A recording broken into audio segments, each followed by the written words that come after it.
திராவிட முன்னேற்ற கழகத்தினுடைய ஆட்சியை பலமுறை பார்த்திருக்கிறேன். இதற்கு முன்பு 5 முறை ஆட்சியில் இருக்கிறாங்க. 1967 இருந்து திமுக 5 முறை ஆட்சியில் இருந்திருக்கிறாங்க. இது 6வது முறை. சென்னையில் ஏதாச்சும் மாறி இருக்குங்களா? உங்க ஊர் மாறி இருக்கா? உள்கட்டமைப்பு மாறி இருக்கா? சாலை வசதிகள் மாறி இருக்கா? குடிக்கிற தண்ணீருடைய தன்மை மாறி இருக்கா? எதுவும் இல்லைங்க. 1967 இருந்து அதே பழைய அரசியல், அதே பிஞ்சு போன செருப்பு, வடக்கு தெற்கு இந்திய திணிக்கிறாங்க. இதை தவிர எதுவும் பேசாமல் தமிழகத்தினுடைய ஆட்சியில எந்த மாற்றமும் இல்லைங்க. இன்னைக்கு சென்னை மாற வேண்டும். சென்னை மக்களுடைய வாழ்வாதாரம் உயர வேண்டும். குறிப்பாக ஒரு ஆண்டும் கூட மழை காலத்தில் எப்படிங்க ஐயா நம்ம தத்தளித்துக் கொண்டிருக்கின்றோம். ஒரு வருஷம் மழைக்கு ஆண்டவன் தான் நம்மை காப்பாற்ற வேண்டும் என்று ஆண்டவனுக்காக ஒரு மழை காலத்திலும் கூட நாம் காக்க வேண்டிய அவலம் சென்னை மாநகரத்தில் இருக்கக்கூடிய சகோதர சகோதரிகளுக்கு இருக்கு.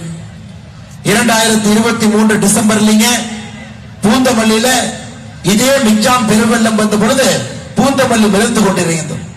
குறிப்பாக இந்த பகுதியில் இருக்கக்கூடிய திருமலிசை, அங்க இருக்கக்கூடிய எல்லா சிப்காட்டிலிருந்து அங்க இருக்கக்கூடிய எல்லா பகுதியும் கூட தண்ணீரிலே முழுமையா மூழ்கிச்சு. ஆனா முதலமைச்சர் என்ன சொன்னார் தெரியுங்களா? சென்னையில வடிகால், அதற்கு நமக்கு தீர்வு வேணும். குடிக்கிற தண்ணிக்கு நல்ல தீர்வு வேணும். பாதாள சாக்கடைக்கு தீர்வு வேணும். ரோடு எல்லாமே குண்டு குழியுமா இருக்குதுங்க ஐயா, எங்கேயுமே போக முடியல. அதற்கு தீர்வு வேணும். முதலமைச்சர் அவர்கள் ஜனவரி 2024 கலைஞர் 100 அந்த விழாவை நடத்தி சினிமாக்காரங்களை எல்லாம் கூப்பிடுறாங்க. அப்படி வற்புறுத்தி கூப்பிட்டு 500 பேருக்கு மேல இல்ல, மொத்தமா 500 பேர் தான் இருக்கிறாங்க.